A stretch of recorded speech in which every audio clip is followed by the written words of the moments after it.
اللہ کے رسول صلی اللہ علیہ وسلم نے ایک ایسے آدمی کا ذکر کیا جو لمبا سفر کر رہا ہے، لمبا سفر کر کے آیا، اس کے بال پراگندہ، جسم غبار آلود، وہ آسمان کی طرف اپنے ہاتھ پھیلاتا ہے اور کہتا ہے اے میرے رب، اے میرے رب، اے میرے رب، لیکن اس کا کھانا حرام، اس کا پینا حرام، اس کا لباس بھی حرام، تو اس کی دعا کیسے قبول کی جائے؟ صحیح مسلم کی روایت۔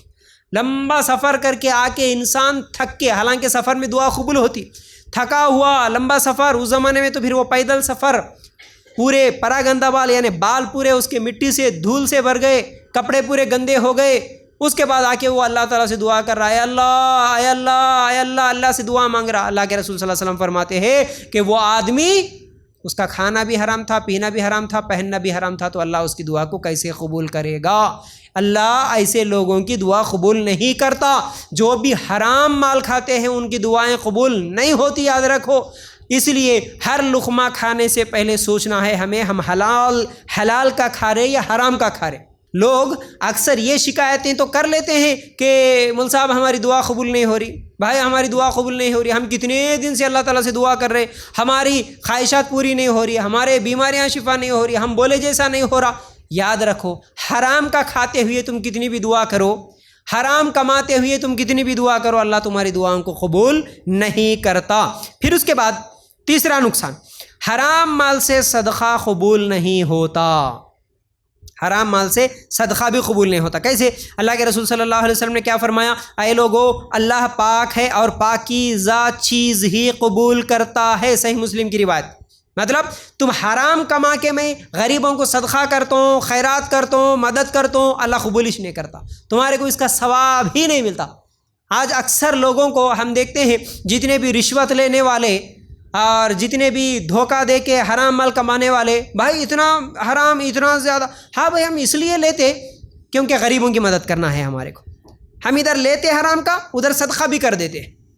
اور کچھ دن پہلے میں کسی سے سنا تھا، ایک لیڈی ایڈوکیٹ ہے، وہ کسی مسلمان کا جب کوئی کیس لڑتی ہے، مسلمان ہے وہ بھی، ایڈوکیٹ بھی مسلمان ہے، ہمارے گھر کے قریب ہی کسی کا میں یہ واقعہ سن رہا تھا کہ اس کو جب لڑنا تھا تو وہ غریب ہو یا امیر ہو، ہر ایک کے پاس سے رشوت لیتی ہے، اور رشوت لے کے وہ کہتی ہیں دیکھو میں تمہارے پاس جو پیسہ لے رہی نا، یہ میں میرے لیے نہیں لے رہی، میں اس کا غریبوں کو صدقہ کرنے کے لیے لیتی ہے، میں اس میں سے اکثر حصہ میں غریبوں کو صدقہ کر دیتی ہے۔ تو رشوت لے کے تم صدقہ کرے تو اللہ اس کا ثواب نہیں دیتا۔ بلکہ ہمارے قریب ہی بڑے پہاڑ کے بابا ہیں، شاہد اللہ بابا کے تعلق سے ہم لوگ واقعہ سنتے ہیں، ان کے پیچھے کہانی ہی ہے۔ کیا کہانی ہے؟ وہ حکومت کا پیسہ پورا چوری کر کے لے کے بھاگ رہے تھے، کہتے غریبوں کو بانٹنے کے لیے، جا کے ان کو وہ پہاڑیش ملا تھا، وہاں بیٹھے، وہیں زمین میں دفن ہو گئے، کہتے اللہ بہتر جانتا ان کے پیچھے یہ کہانی سچی ہے یا جھوٹی ہے، نہیں معلوم، لیکن اب اس کے پیچھے کہ دیکھو بھائی غریبوں کی مدد کرنے کے لیے حکومت کا پیسہ چوری کر کے جانے والے شاہد اللہ بابا آج بڑے بابا خدا بن گئے لوگوں کے لیے، حالانکہ وہ حرام کام کر رہے تھے، حلال کام تھوڑی کر رہے تھے، حرام کام کر رہے تھے، وہ کس کا بھی مال چرائے ہوں گے، لیکن چرانا حرام ہے، تم غریبوں کو دینے کے لیے چراؤ یا کچھ بھی کرو۔ بلکہ آج کل تو ہم لوگ بڑے بڑے موویز کو صرف اسی ٹاپک پر بنتے ہوئے دیکھتے ہیں، اکثر جو فلمیں ہیں، فلموں کا ہیرو ہی اصل چور نکلتا، اس کا کام ہی چور، انہیں پورے چوریاں کرتا، بڑے بڑے بینکوں کو لوٹتا، بعد میں معلوم ہوتا فلم ختم ہوتے ہوتے وہ جیل میں جانے کے بعد انہیں پورا پیسہ کیا کر رہا بولے تو انہیں غریب بچوں کو پڑھا رہا کرتے، غریبوں کو ہیلپ کر رہا کرتے، مدد کر رہا کرتے۔ اب جب لوگوں کو سکھایا ہی یہ جا رہا کہ بھائی تم چراؤ مال اور غریبوں کی مدد کرو، یعنی حرام کام کرو اور ادھر غریبوں کی مدد کرو، تو اللہ تعالیٰ اس کو قبول نہیں کرتا۔ اس طرح اگر کوئی کرتا ہے تو یہ اچھا کام نہیں بلکہ یہ برا کام ہے، یہ گناہ ہے، ٹھیک ہے۔ تو حرام مال سے اللہ تعالیٰ صدقہ قبول نہیں کرتا، تو ہماری کمائی حلال کی ہونا تب جا کے قبول کرتا۔ ہم ہمیشہ رمضانوں میں بہت زیادہ غریبوں کو صدقہ کر رہے ہیں، مسجدہ منا رہے، یہ کر رہے وہ کر رہے، بلکہ بہت سارے لوگ کیا سمجھتے، ہاں بھائی ہم اتنا خرچ کر رہے ہیں نا غریبوں کو، اب اللہ تعالیٰ ہمارے کو اس کے بدلے جنت دیتا ہوں گا، سمجھ رہے ہوں گے، لیکن نہیں، اگر تمہاری کمائی حرام کی ہے تو تم لاکھوں روپے بھی غریبوں کو دو، اللہ اس کو قبول نہیں کرتا۔ پھر اسی طرح چوتھا نقصان یہ ہے، رزق میں بے برکتی ہوتی ہے۔ حرام مال کمانے سے اللہ تعالیٰ رزق میں بے برکتی پیدا کرتا ہے، یعنی برکت نہیں رہتا، جیسا کہ سورہ بقرہ آیت نمبر 276، یمحق اللہ الربا ویربی الصدقات، اللہ تعالیٰ سود کو مٹاتا ہے اور صدقے کو بڑھاتا ہے، اور اللہ تعالیٰ کسی ناشکرے اور گنہگار سے محبت نہیں کرتا۔ تو سود کیونکہ حرام ہے تو سود کو اللہ تعالیٰ مٹاتا، یعنی سود میں برکت نہیں ہے، حرام مال میں برکت نہیں ہوتی، یاد رکھو اس چیز کو۔ اب وہ بے برکتی کیسے ہوتی اللہ بہتر جانتا، کیسے؟